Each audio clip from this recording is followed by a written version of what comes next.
दोस्तों, क्या आप भी उन्हीं लोगों में से एक हैं जो जॉब करते हैं, मेहनत करते हैं, पैसा कमाते हैं, फिर भी आज तक अमीर नहीं बन पाए?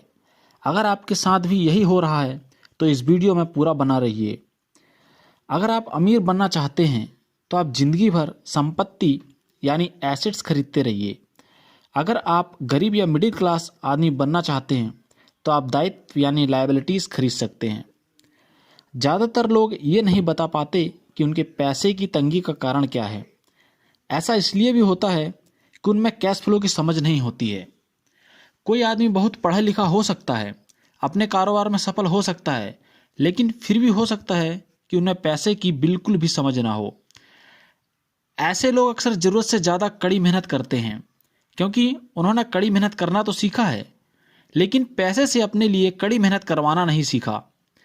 लायबिलिटीज़ और एसेट्स के बीच के फर्क को न जानने से ज़्यादातर लोग जिंदगी भर पैसे की तंगी से जूझते रहते हैं। 80% परिवारों की पैसे की कहानी यही होती है कि वो पैसे कमाने के लिए कड़ी मेहनत करते रहते हैं, फिर भी वो अमीर नहीं बन पाते। इसका मतलब ये नहीं कि वो पैसा नहीं कमाते, इसका असली कारण ये है कि वो जिंदगी भर संपत्ति की जगह दायित्व ही खरीदते रहते हैं। एसेट्स वह चीज़ है जो आपकी जेब में पैसे डालती है, वहीं लायबिलिटीज़ वह चीज़ है जो आपकी जेब से पैसे निकालती है। बस आपको इतना ही जानने की ज़रूरत है, पैसा कमाने के बाद उसका क्या किया जाए, पैसे को अपने पास कितने लंबे समय तक रोका जाए, पैसे से कड़ी मेहनत कैसे करवाई जाए। अगर आप इन सवालों के जवाब जानते हैं तो इसका मतलब है आपको पैसे की समझ है। चलिए आपको संपत्ति और दायित्व का अंतर इस छोटी सी कहानी से समझाते हैं। हाल ही में शादीशुदा पति पत्नी एक किराए के मकान में रहने लगते हैं। उन्हें ऐसा लगता है कि वो पैसा बचा रहे हैं क्योंकि दो लोगों के साथ साथ रहने का खर्च भी लगभग उतना ही होता है जितना कि अकेले आदमी का। अब समस्या ये है कि जिस मकान में वो रहते हैं वो बहुत छोटा है। वो दोनों अपने सपनों का घर खरीदने के लिए पैसा बचाने लगते हैं ताकि वो बच्चे पैदा कर सकें। अब उनके पास दो तनख्वाह होती है और वो अपने कैरियर पर ज़्यादा ध्यान देने लगते हैं। उनकी आमदनी बढ़ने लगती है। उनकी आमदनी बढ़ने के कारण वो फैसला लेते हैं कि अब वो किराए के मकान में नहीं रहेंगे बल्कि अपने सपनों का घर खरीद लेंगे।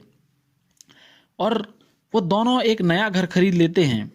घर खरीदने के बाद उन पर एक नए टैक्स का बोझ आ जाता है जिसे प्रॉपर्टी टैक्स कहते हैं।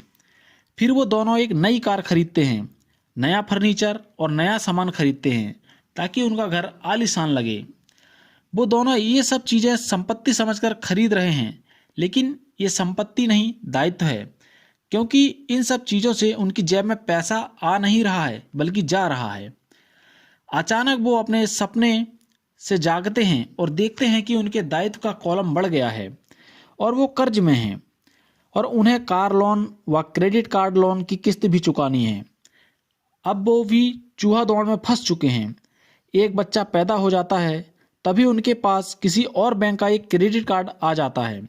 वो उसका इस्तेमाल करते हैं, वो ख़त्म हो जाता है, तभी एक लोन कंपनी का आदमी आकर उन्हें बताता है कि समझदारी इसी में होगी कि वो अपनी ऊंची ब्याज दर के लिए इस कंज्यूमर लोन को उनके क्रेडिट कार्ड से चुका दें और इससे घर पर लगने वाले ब्याज से भी उन्हें टैक्स में छूट मिलेगी। दोस्तों, वो ऐसा ही करते हैं और ज़्यादा ब्याज दर वाले क्रेडिट कार्ड का भुगतान कर देते हैं। इसके बाद वो राहत भरी सांस लेते हैं। उन्होंने क्रेडिट कार्ड का हिसाब साफ कर दिया है।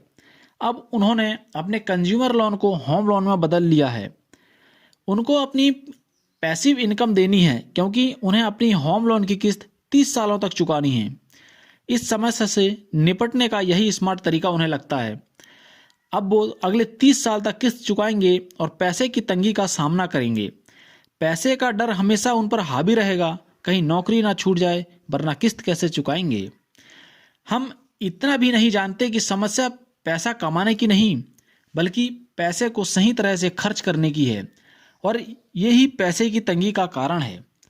दोस्तों, अगर आपको लगता है कि आपने अपने आप को किसी गड्ढे में फंसा दिया है तो गड्ढा खोदना बंद कीजिए। गरीब और मिडिल क्लास के लोग अक्सर धन की ताकत से नियंत्रित होते हैं। वो सुबह सुबह उठकर कड़ी मेहनत करने यानी नौकरी करने चले जाते हैं और खुद से ये तक नहीं पूछते कि क्या ऐसा करना समझदारी है। पैसे की समझ न होने के कारण ज़्यादातर लोग पैसे की डरावनी ताकत को ये इजाज़त दे देते हैं कि वो इन पर काबू कर ले। पैसे की ताकत उनके विरोध में इस्तेमाल होती है। क्या हम खुद से ये सवाल पूछ सकते हैं कि क्या इसमें समझदारी है?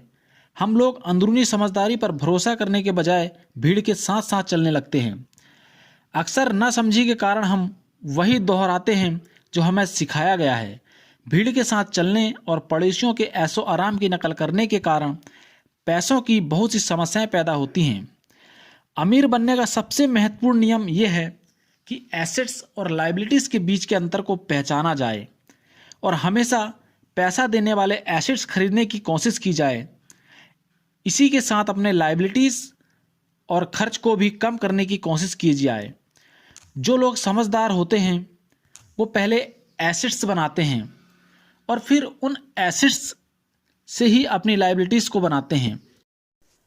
तो दोस्तों, सबसे पहले आप एसेट्स खरीदिए जो आपकी इनकम को बढ़ाएंगे। उसके बाद लायबिलिटीज़ या आपने ऐशो आराम की चीज़ों को खरीदिए जिससे आप अपने जीवन को और भी खुशहाल बना पाएँ।